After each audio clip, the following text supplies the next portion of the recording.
Assalamualaikum warahmatullahi wabarakatuh. Selamat pagi Mbak Kinkin dan teman-teman semua. Kami dari kelompok pertemuan 12 izin mempresentasikan hasil kerja kelompok kami. Yang pertama kami perkenalkan dulu kelompok kami, yaitu yang pertama ada saya sendiri, Anggia Nova Fajrika, ada Rafiko, ada Najla Rasyifarianda, ada Nadia Salsabila, dan ada Lydia Christine Silalahi. Mungkin boleh di next. Oke, yang pertama yang saya akan jelaskan yaitu pada bab 10, yaitu validasi dan reliabilitas dalam penelitian kualitatif.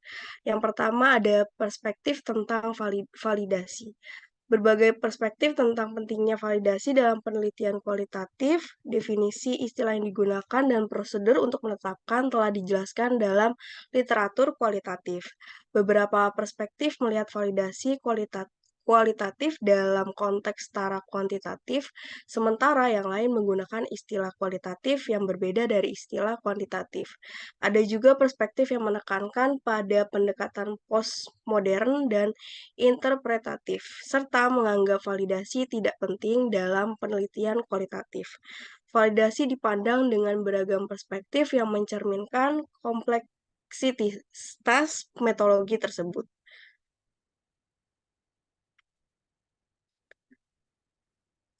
Lalu ada beberapa poin perspektif ini yang merangkum beberapa hal. Nah, yang pertama ini ada menganggap validasi dalam penelitian kualitatif sebagai upaya untuk menilai akurasi temuan sebagaimana yang dijelaskan oleh penelitian dan peserta penelitian.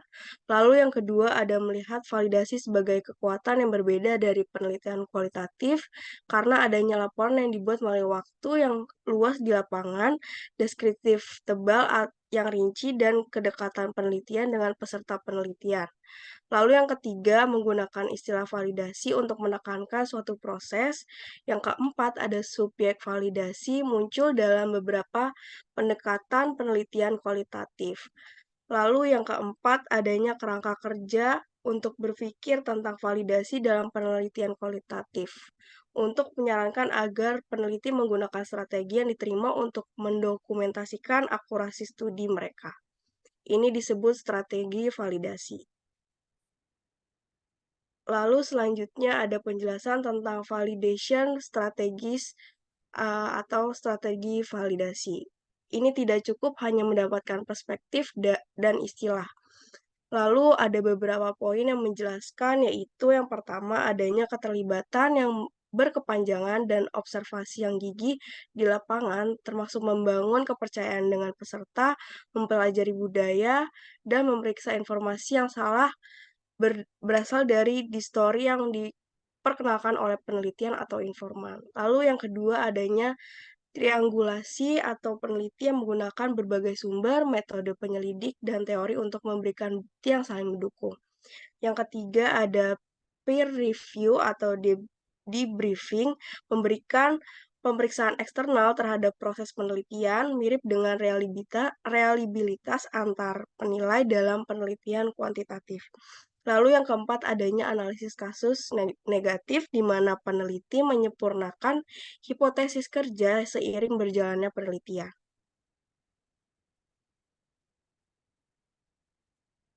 Lalu poin yang kelima yaitu memperjelas bias peneliti dari awal studi agar pembaca memahami posisi peneliti dan bias atau asumsi yang mempengaruhi penyelidikan. Yang keenam adanya dalam member checking, peneliti meminta pandangan peserta tentang kredibilitas temuan dan interpretasi. Yang ketujuh, deskripsi yang kaya dan detail memungkinkan pembaca untuk membuat keputusan mengenai transferabilitas. Yang ke-8 yaitu audit eksternal memungkinkan konsultan eksternal, auditor untuk memeriksa proses dan produk akun yang menilai akurasinya. Lalu selanjutnya ada perspektif keandalan. Penjelasannya yaitu keandalan dapat ditangani dalam penelitian kualitatif dengan beberapa cara. Salah satunya adalah dengan meningkatkan keandalan melalui penggunaan catatan lapangan yang terperinci dengan menggunakan perekam berkualitas baik dan dengan mentranskripsi rekaman tersebut. Fokus kita dalam keandalan di sini akan berdasarkan pada kesepakatan antar pengode berdasarkan penggunaan beberapa pengode untuk menganalisis data transkrip. Dalam penelitian kualitatif, keandalan seringkali mengacu pada stabilitas respons terhadap beberapa pengode dari set data. Lalu selanjutnya akan dijelaskan oleh teman saya. Lalu dalam proses kesepakatan antar pengode, ada beberapa hal yang perlu di-highlight. Yang pertama, mencoba mengembangkan daftar kode yang stabil yang mewakili analisis pengodaan dari 4 pengode independen. Setelah membaca beberapa transkrip secara independen, kami bertemu untuk menguji kode-kode dan segmen teks yang kami kodekan, mulai dari pengembangan buku kode kualitatif awal dari kode-kode utama. Lalu yang kedua, setiap pengode secara independen mengodekan 3 transkrip tambahan, lalu membandingkan kode untuk mencapai kesepakatan antar pengode. Ini berfokus pada tentang segmen teks yang dikodekan dengan menggunakan kode yang sama. Lalu mengambil sikap realistis dan memeriksa apakah kode yang sama uh, digunakan sebagai keputusan yang merupakan keputusan iya atau tidak untuk menghitung persentase kesepakatannya. Yang keempat, mengelompokkan kode menjadi tema yang lebih luas. Melakukan proses yang sama dengan tema untuk melihat apakah segmen teks yang dikodekan sebagai tema itu konsisten dalam penggunaan tema yang sama. Lalu yang kelima, merevisi buku kode dan melakukan penilaian ulang terhadap segmen teks yang dikodekan. Setiap fase dalam proses kesepakatan antar pengode mencapai presentase kesepakatan yang lebih tinggi untuk kode dan tema.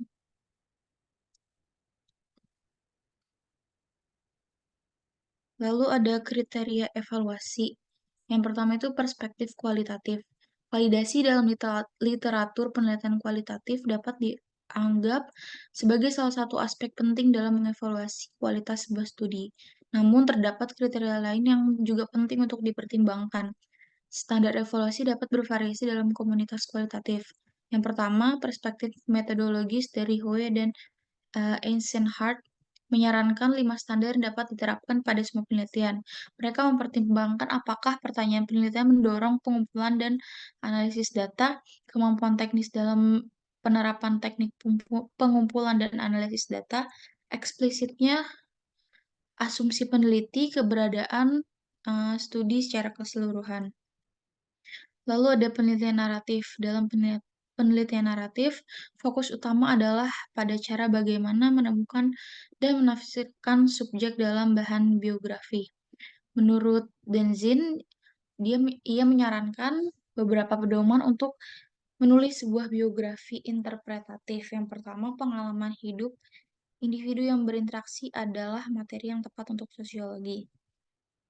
Yang kedua, makna dari pengalaman tersebut paling baik dijelaskan oleh orang-orang yang mengalaminya. Oleh karena itu, kekhawatiran tentang metode validasi, reliabilitas, generalisabilitas, dan relevansi teoritis, dan metode biografi harus dikesampingkan. Demi kekhawatiran terhadap makna dan interpretasi. Yang ketiga, pelajar metode biografi harus belajar bagaimana menggunakan strategi dan teknik interpretasi dan kritik sastra, yaitu membawa metode mereka sejalan dengan kekhawatiran tentang membaca dan menulis teks sosial, di mana teks dilihat sebagai fiksi naratif. Lalu ada penelitian fenomenologis, yaitu untuk menilai kualitas sebuah penelitian fenomenologis terdapat beberapa kriteria yang dapat digunakan. Meskipun pembahasan langsung tentang kriteria sering tidak tersedia, dapat kita simpulkan kriteria dari diskusi tentang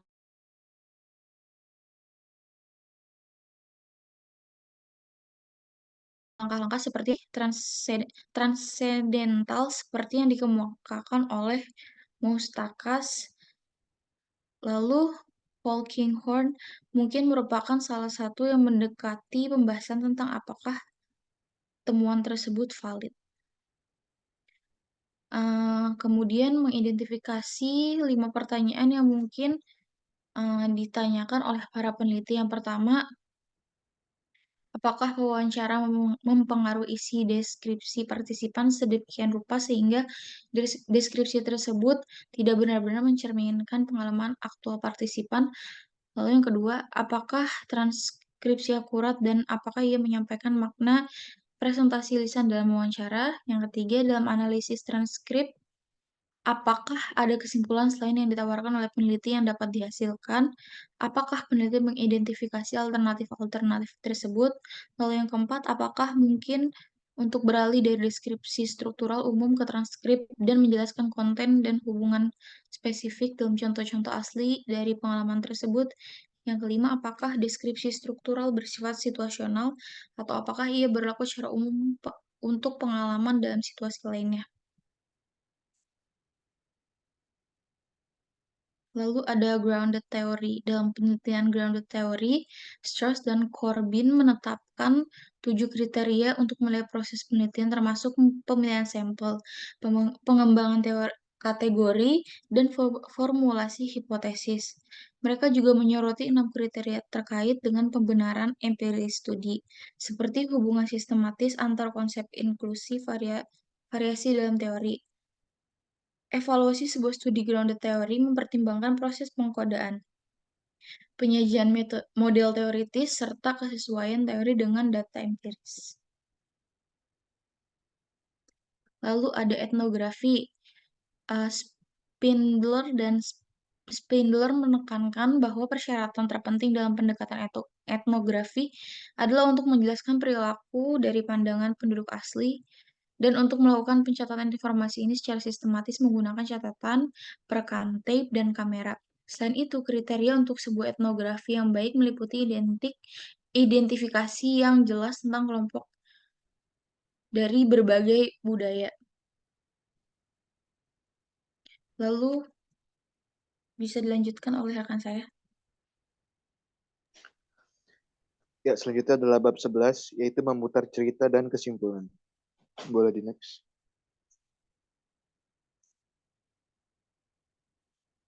Tujuannya, yaitu memperjelas perbedaan antara pendekatan penyelidikan. Kedua, menggambarkan penerapan pendekatan pada studi kasus penembakan. Pentingnya pencocokan masalah dan pendekatan penyelidikan. Antara lain, 1, hubungan antara masalah penelitian dan pendekatan yang sesuai. Kedua, pentingnya pemahaman respon kampus terhadap kekerasan. Ya, boleh di next.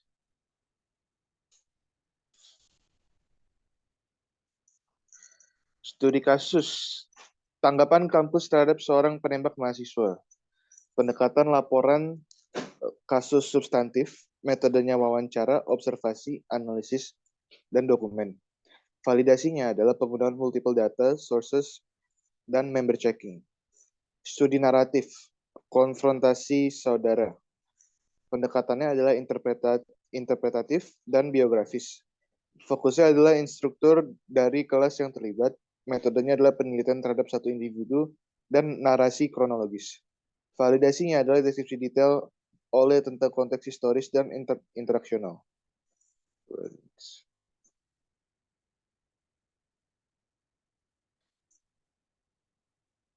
Fenomenologi psikologis. Makna ketakutan bagi mahasiswa. Pendekatannya adalah fenomenologi psikologis. Fokusnya adalah makna ketakutan bagi mahasiswa. Metodenya adalah wawancara mendalam. Analisis Mustakas, yaitu dari 1994. Validasinya adalah interpretasi subjektif, deskripsi detail konteks.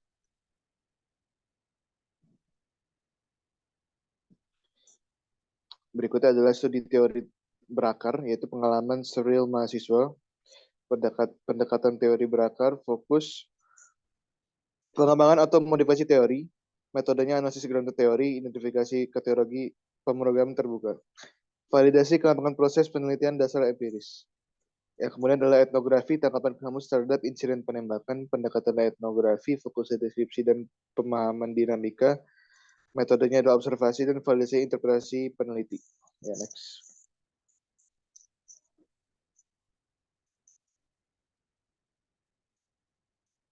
Nah, studi kasus 1 adalah validasi dan evaluasi penelitian fenomenologi tentang pengalaman perempuan tunarungu dalam mengasuh anak.